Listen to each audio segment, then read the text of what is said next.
Good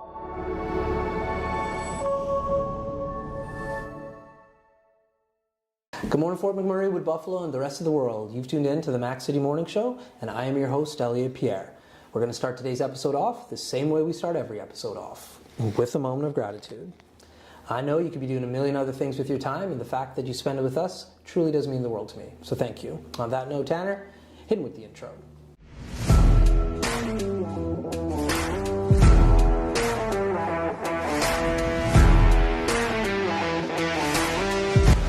And we are back.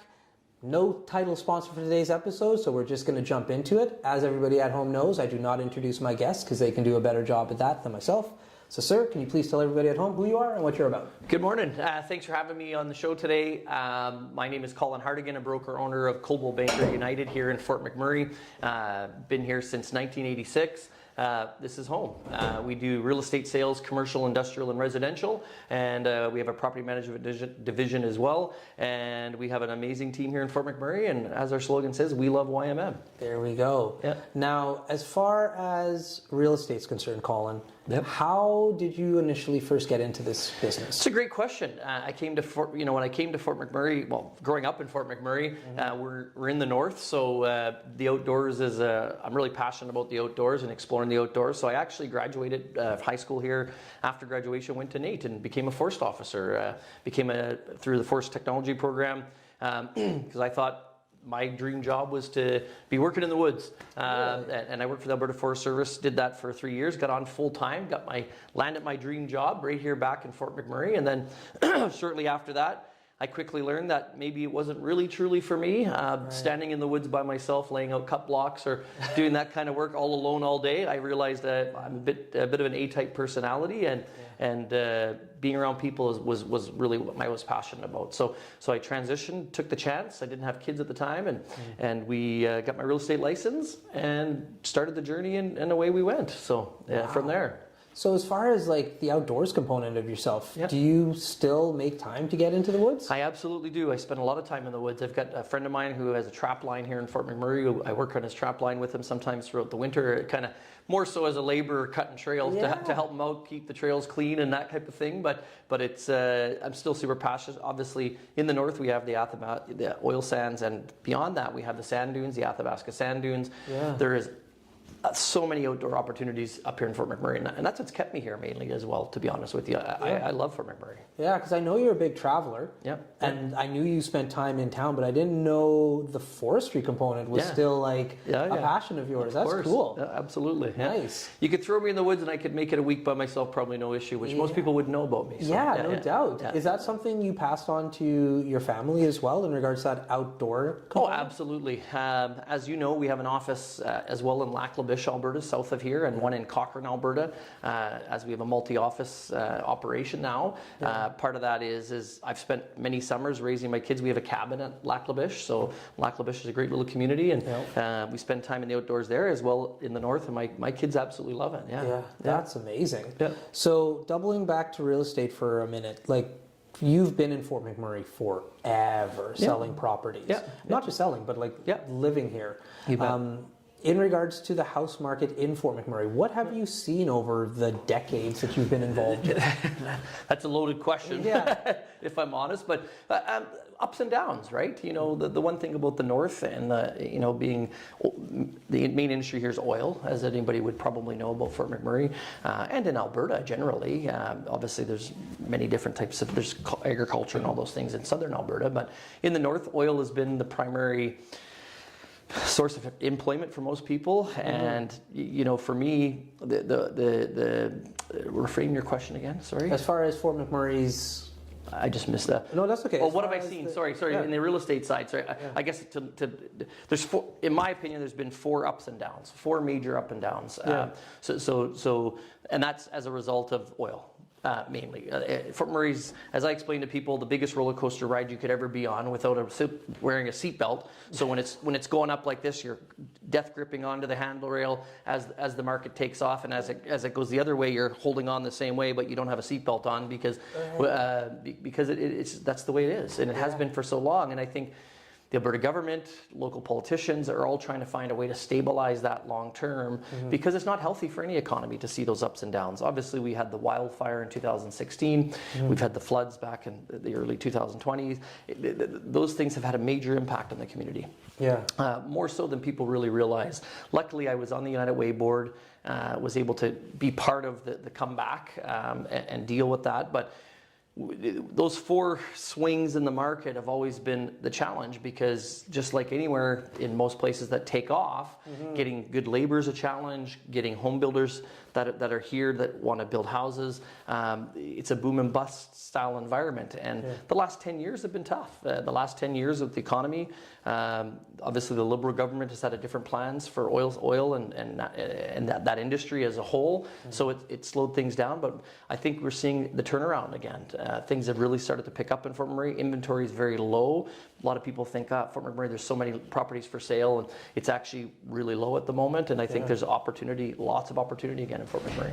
And I see a lot of the houses that are being sold now are some of those more pricey houses again, and they're moving too. Yeah, and the higher end market definitely has some movement because there's value for dollar there again. The cost of construction with the increase in inflation, obviously trying to, if you bought a lot tomorrow, which you can in Fort McMurray, and have a builder build you a house, that price is unfortunately at the moment probably above where market value is as of today. You're going to see that change, and that's why that top end market has started to move again, because people go, well, dollar for value, I can't replace what's there. So there's some real opportunities to get in Fort McMurray. Now, in regards to Fort McMurray and Alberta in general, you've really invested in not just this community but the province. You've explained that you have other offices across Alberta. You bet. What about this province makes you want to not just stay here, but invest your own personal money in Alberta? I think for many great reasons. I love the people. Like, I'm originally born in Nova Scotia. I didn't live there very long. My parents moved out west to Fort McMurray. When eventually, I was 11 years old when I left Nova Scotia, but my dad was the manager of Zellers stores back in the day. If you ever know the brand name Zellers, so in grade seven, I landed in Fort McMurray, and I've been here ever since. And Alberta as a whole, the people are wonderful. It's a very diverse, like Fort McMurray and anywhere else in Alberta, is very diverse, welcoming, safe. I think it's a great, and I think I've got 2 boys. I think there's a big opportunity for them in this province to make it home, grow their family, grow a life here, and people say, well, BC is beautiful.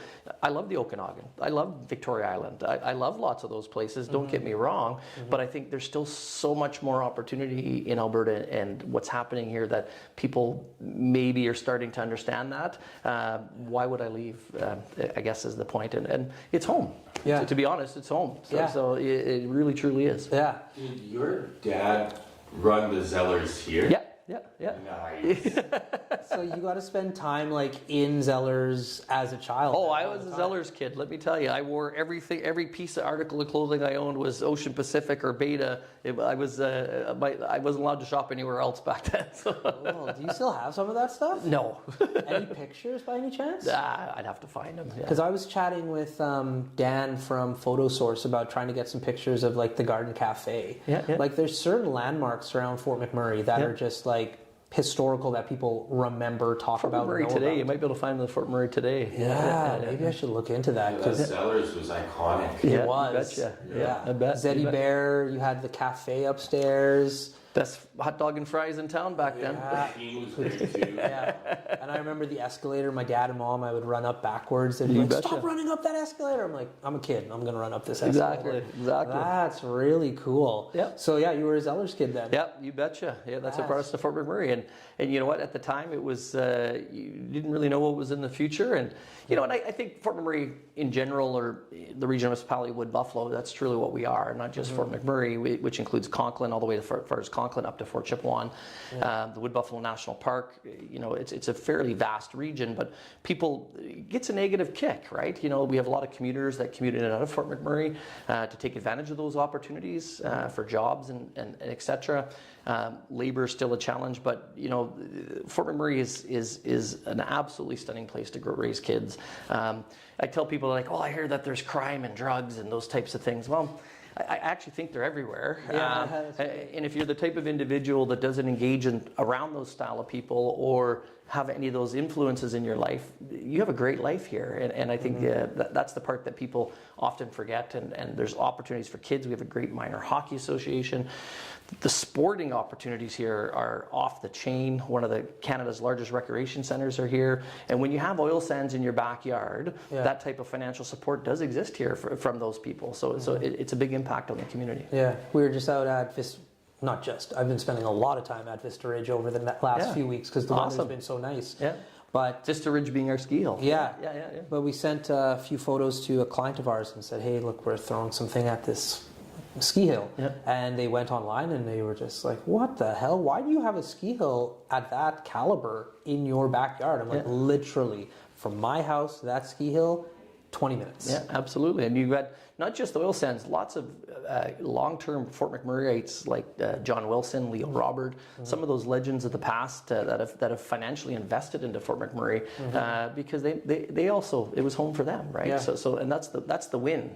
That's the win. Yeah. Absolutely. And with yourself, speaking about investing, you sponsor and are very active within this community. Not just yourself, but the agents that you work with, may it be for sports or for health, the hospital, a bunch of stuff.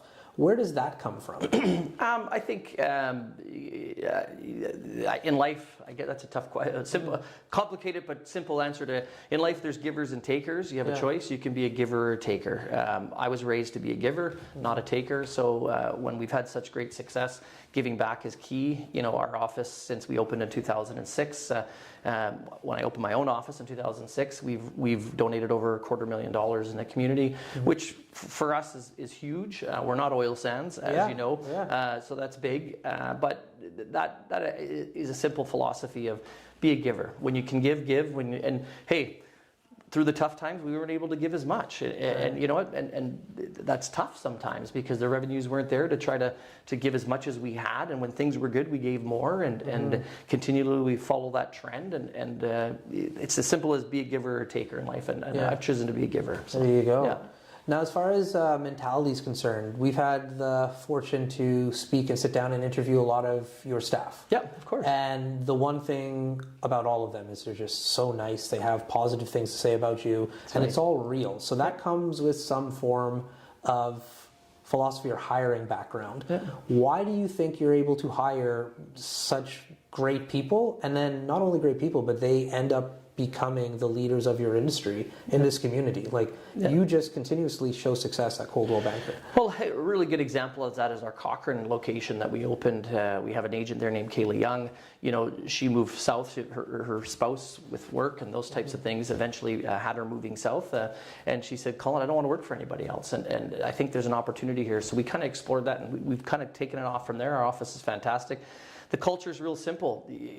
Like I use the word firing, which is the wrong word, but when you hire, you have to be prepared to let people go that maybe aren't culturally in the same space, and or culture like work culture, that is, but also in the same space when it comes to morals, ethics, and values. And I think you learn very quickly about people if they are good, honest, and have a core sense of values on how to treat people. Because in this business, we deal with lots of problems, as you can imagine. Spending, $500,000 on a home is a high stress situation for people, and or even $100,000 mobile home, right? Like it's high stress. That process can be life-changing for people, and I think often when a problem arises, if you have a very good moral compass and you're being honest about the situation, solving those problems can easily be done. If there's some sleazy salesmanship or sleazy, situation that's happening, that'll always, as we all know, we're all taught, if you lie, it'll come back to bite you. And one lie leads to another lie, which leads to another lie. So the culture and the what we try to breed here is just be honest, make sure you're ethically moral about what you're doing. And when problems arise, they can be extremely stressful, and it's never perfect, but you'll get to the answer very quickly or have some kind of solution, because not every problem was created by us or even the client. Right. But if everybody at the table is operating with a certain standard, it becomes very easy to solve issues. A lot easier, that's for sure. No, it's something. Which doesn't include lawyers, right? Like at the end of the day, not everybody needs to keep spending money to hire a lawyer to solve the problem. And lawyers typically only get involved when someone is not telling the truth. So, No, with like your staff, it's actually amazing how all of them are just so professional and friendly. Yeah. And like I've been fortunate enough to buy a number of different houses of course. in Fort McMurray. Chris Perkins, Coldwell Banker. He was Coldwell Banker, Halifax. When I was doing that a lot in my 20s and 30s, and that wasn't always the attitude I got from other brokers.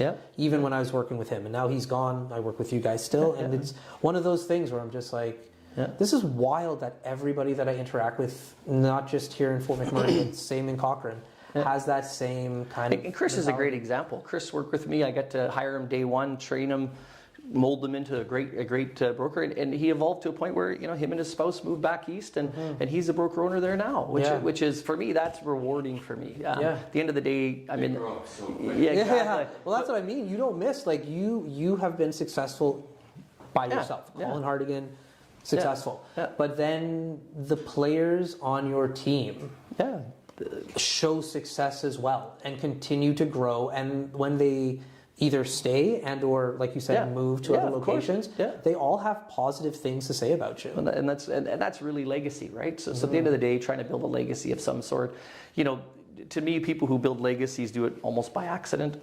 I think you can do it with intent, but or try to create it on your own, it's never going to happen the way that you want. I think Chris Perkins as one example, or even Kaylee and Cochrane now, those little pieces. And right here in Fort McMurray, Christy Stonehouse is our associate broker, who basically can run my office now and supports and helps our agents, and those are key building blocks to someday when I look back, when I maybe finally pick up a golf club or go camping up north and don't have my phone with me, that I can look back and go, we have the right people in the right places that are carrying on great business, right? Because it's not a difficult business if you follow some basic things, right? So you say it's not difficult, but I think there's a lot of people who would disagree with that, but you make it look very easy.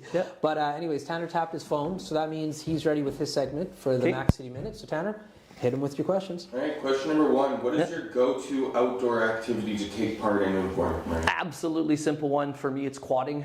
Quadding up to the sand dunes, up by Net Lake, and they call it Six Lakes area. That's absolutely probably number one priority on my list. Question number two. What is your favorite discontinued snack or treat? Oh, boy, that's a tough one. Well, I think that the Joe Louis Vachon went away for a bit and they came back and they reinvented it like a double stack. When I was a kid, my mom used to make my lunch. She'd sneak one in, and that was like the highlight of my day. But it's still back again, so it's not really discontinued. So that's a tough one. And certain types of Pop-Tarts maybe back in the day. I lived off Pop-Tarts, but that's a tough one. Question number three. What style of house would you say is your personal favorite? Oh, that's a loaded question. Well, great question. For me, I think as I get older, stairs is a challenge. Obviously I can still climb stairs, but in the north, for sure, a modified bi-level is probably one of my favorites. The foundation is built a little bit out of the ground, so the basement windows are larger. If you're lucky enough to get a walkout basement, with that is great, but the modified piece is the bonus room over the garage, so you kind of get that extra living space, so that would probably be it. Question number four. If you could take part in one game show, what would you pick? Probably Wheel of Fortune. I think people that know me in Fort McMurray, back in the day, my first commercial billboard that I did was a Vanna White pose, I called it. So I got a lot of harassment over that. So it would have to be Wheel of Fortune, And your final question. What is the coolest residency you've entered, and what was it like? In Fort McMurray, there's no question about it. There's a house on Wood Buffalo Way that we marketed. Absolutely stunning home. It had their own indoor mini stick rink, and an Oilers room that is out of this charts. It's probably the one on Wood Buffalo Way, I would say. So those have been your 5 questions. That house is wild. Like, I've been in it a number of times, winter and summer. You betcha. And the ice rink in the back in the winter, and it's just as impressive. and we won't say the owner's name, of course, but I've been there, and he's the one maintaining it. Yeah, absolutely. He's out there just doing the work, just loving it. I'm just like, well, you know. It's a fantastic property, Yeah, absolutely. I've been in a lot of houses globally, and that is in my top 5 of any house I've ever been in. You betcha. It's wild. It is wild. Yeah, so it's funny that you mentioned the bungalow style, because like that is a hard type of house to look for in Fort McMurray and even in Alberta, because my parents, same kind of deal. Yeah. They can still make it upstairs, but if you don't have to, you know? Yeah, absolutely. But to find a house with the standards and the quality, unfortunately, bungalows, they've struggled looking for that kind of... And most of that's because development now is about skinnier lots, smaller footprints, and that's the challenge, because development now is how many houses can you get into a subdivision for resale, or how many lots can we squeeze in, and a bi-level or bungalow footprint is larger, it's wider. So it poses some challenges there. But there's no question, as an industry, moving forward in the future, and municipalities across Canada, you are seeing an increased awareness on mobility and accessibility for anybody with a handicap, that needs proper access, egress. So you're seeing big changes on that front, as well as on the fire protection side. When it comes to, when we see forest fires come through a community, that's pretty massive. But when a house burns down, we only want to lose the one house. Right. Not the neighbor's house and the next 3 houses that are attached to it. So some of the fire suppression stuff you're going to see a lot of the changes in the future on that. So. Yeah, the codes are completely different. The codes are slowly changing big time, which is good. That's a good thing in my mind. I remember when I was, and I still do rent homes, but I remember the downstairs, upstairs, and having that fire break and the noise pollute. Like, you want to reduce as much, but I just remember I had to invest. I was like 23 or 4, and they're like, you need to get a fire door. And I was like, no, I already got a door. Like, no, it needs to be a fire door. And I saw the price of it, and I was just like... it makes it tougher. Absolutely makes it tougher. Okay. But you're safer as a result. Well, that's what it came down to. And the noise reduction was like undeniable. Absolutely. So, there's codes in houses is a thing, and it's always evolving. Absolutely. How do you work with that in regards to, as a real estate agent, you are responsible for working with inspectors, you're responsible for lawyers, and like you said, high emotion of staff, or not staff, like clients, of course, and staff. Fair enough. With all of those different industries that you have to collaborate with, like, what does that look like from your point of view? Well, I think we all have iPhones or Androids now. Communication is a speed of light now compared to what it used to be. The challenge nowadays, as most of us know, we communicate better, faster, quicker, more, which creates another challenge of itself from time management. But I think professional communication is still key. I think that the evolution of texting coming into the industry is a bit of a game changer in a negative way in some ways, simply because text messaging a client or text messaging another industry member doesn't carry the right tone sometimes, and or emotion. So, one of the funny things about the communication piece between the different people, one of our things at our meetings that we have up on my whiteboard is pick up your phone. Facts. In business, you still need to pick up your phone.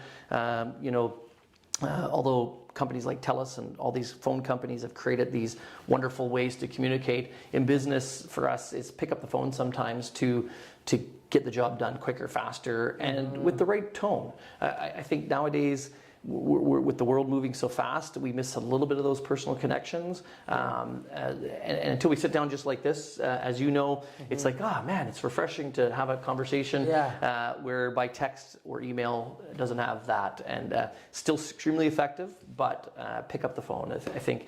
And even problem solving things in your own personal life. I think it's important to get off the email sometimes and pick up the phone. Pick up the phone. No, it's so true. I tell my staff the same thing. I sent like 5 emails. I'm like, did you call yet? No, I didn't call. I'm like, how about you call? Absolutely. And then it'll be like, I sent 2 more emails. Did they respond? No. How about you call? Absolutely. Yeah, it's one of those lost art forms. It's a lost art form. You want to hear a funny story? I'm teaching at the college a little bit now, right? Just like, I like it. It's fun. So it's like a part-time little thing. And so I had this exercise and it was a whole chapter about answering the phone. I believe so I said, okay, well, we're going to breeze through this lesson really quick. All young kids under the age of 30, right? And so I say, okay, Brianna, I'm going to call you. Pick up the phone when I call. She's like, okay. And I go, bring, bring, bring, bring, bring, bring, bring, bring. And she doesn't pick up the phone. And so I'm like, Brianna, bring, bring, pick up the phone. And she's like, Elliot, I don't know what a bring, bring, bring, bring is. And 2 other kids in the back was like, I was wondering the same thing. They had no concept. They've never heard a phone ring like that. Yeah, of course. I'm like, oh, you need to pick up the phone. And when she picked up the phone, she was just like, who's this? Like, whoa. It's just like that talent isn't there of the phone. Like it needs to be absolutely brought back. Hand signal, little kids don't do this anymore. They do this. Yeah. Wild. Some wild changes. Yes. So what I thought was going to be like, oh guys, this is going to be a 5-minute lesson, because it was built out as like a 30 to 40 minute like component of like the textbook, and I was like, oh, this is going to take me like an hour and a half to explain. So that picking up the phone does make a difference. And that's where you get the right energy in any business. Is you have positive energy. Is people are trying to always be better, right? Trying to be better, trying to learn, trying to be positive about their job. People don't want conflict. People don't like not nice people.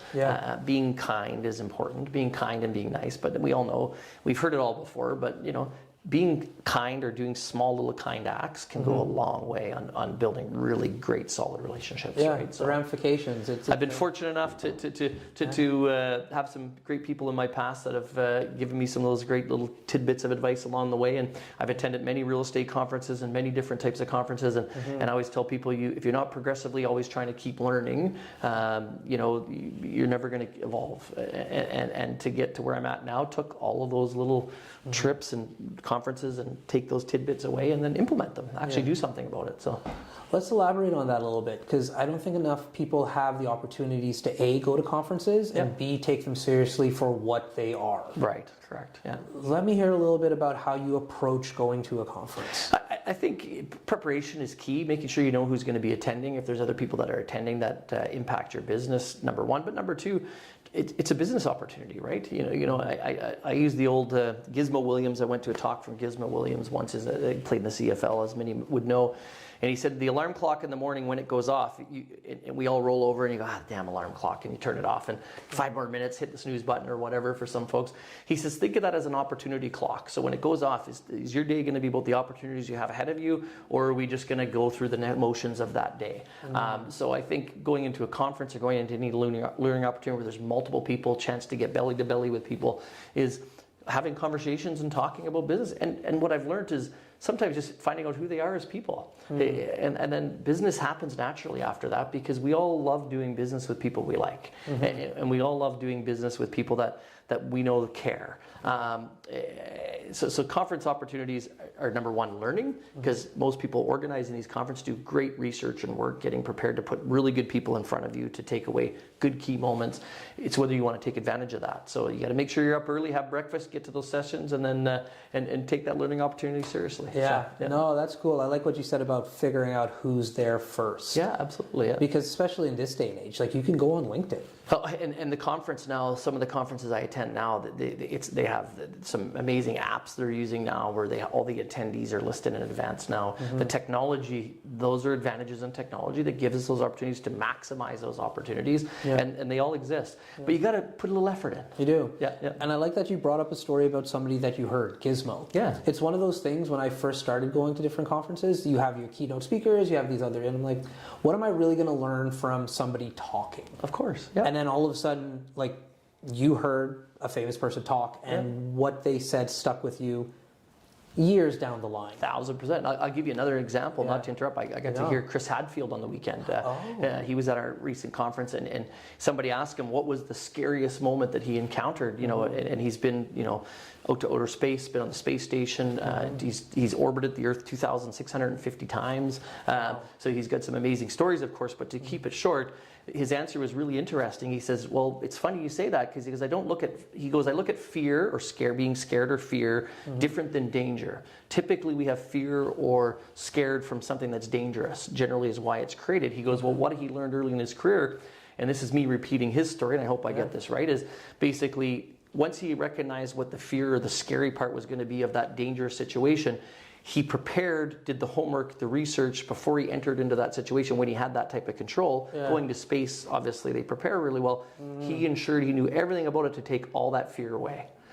although it's extremely dangerous. And he says he was very fortunate. He hasn't had a lot of scary experiences when it comes to that because he was that prepared. So I thought that was kind of a neat thing. So it tells you can do the same thing in business. Yeah, no, I'm about to jump out of a plane this summer, and like I'm trying to work because I don't want to do it. I don't want to do it. There's nothing about me that wants to do it. And so I've been like working on things to like get to this Be prepared. point, and I'm gonna do that. That's the key. Yeah. So when it comes to conferences, you can take away that moment, and now moving forward, that's another tidbit I took from Mr. Hadfield, who is obviously an amazing Canadian. That you go, okay, from the weekend of all the wonderful people I met, that's probably one of those moments I took away that might change me in the future of how to be prepared to think, because no one likes being scared or being fearful. But getting into real estate was fearful. Getting into, starting a new career is fearful. There's all kinds of fear that comes with everything that we do in our life. But I think if you can prepare, you'll be ready, right? So. And there we go. And I think that's it. Yeah. Okay. On that note, no problem. You killed it, Colin. Thank you very much for your time. Thank you. I said this. That's another Mac City Morning Show done. It's so ballistic!